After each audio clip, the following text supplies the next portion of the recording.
तर तोरणागडावरती होणारा हा तोरणा महोत्सव बऱ्याच लोकांना माहित नाही, तर चला मी आज तुम्हाला सांगतो. तर जय महाराष्ट्र भावांनो आणि त्यांच्या बहिणींनो, तर आज आम्ही निघालो होतो तोरणागडाच्या दिशेने. बघू शकताय जात असताना हा राजगड आम्हाला पाहायला मिळाला आणि त्यासोबतच सनसेट. राजगडावर तर आम्ही जाणारच आहे, पण आधी आपल्याला तोरणावरती जायचं आहे. थोड्याफार प्रवासानंतर आम्ही पोहोचलो तोरणागडाच्या पायथ्याशी. तिथं आल्यानंतर हे बघू शकता तयारी जोमात झाली होती. नंतर तेथील गावकऱ्यांना पत्रिका वाटण्यासाठी सर्वजण पत्रिका वाटायला आले. आज तोरणा महोत्सवाचं निमंत्रण या गावकऱ्यांना पण द्यायचं होतं, त्यामुळं सर्वजण गावकऱ्यांना निमंत्रण देण्यासाठी आले. एक एक करून गावामध्ये जाऊन आपल्या तोरणा महोत्सवाची पत्रिका गावकऱ्यांना दिली आणि नंतर हा मशाल महोत्सव होता, त्यामुळे मशाल महोत्सवासाठी सगळे जमा झाले.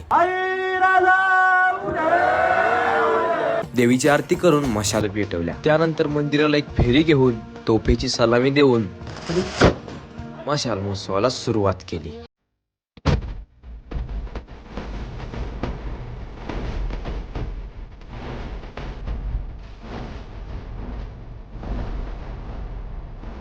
त्यानंतर महाराजांची आरती करून जागरण गोंधळाला सुरुवात केली.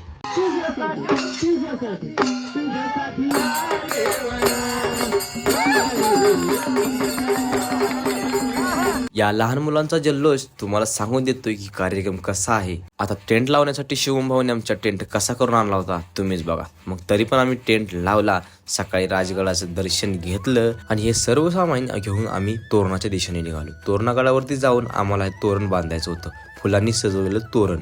गड चढायला खूप कठीण नाही, पण दम लागतोय, हातामध्ये वजा आहे. आता गडावरती पालखी सोहळा होणार म्हणल्यानंतर एवढं कष्ट तरी घ्यावंच लागणार. अल्टरनेट करत आम्ही गडावरती हे सगळं सामान घेऊन आलो. त्यानंतर जळायला वेळ घालवता आम्ही जे काम करायचं होतं ते करायला सुरुवात केली. स्वराज्य तोरण आपल्याला हे नाव यामध्ये लिहायचं होतं, तर त्यासाठीची तयारी चालू होती. फुलांमध्ये नाव लिहिलं, तोरण बांधलं आपल्या कोकण दरवाजाला, कारण इथूनच ही पालखी येणार आहे. आता हा पालखी सोहळा आणि हा पूर्ण तोरण महोत्सव आपल्या YouTube चॅनलवरती आहे, त्या जाऊन नक्की बघा आणि सबस्क्राईब करा.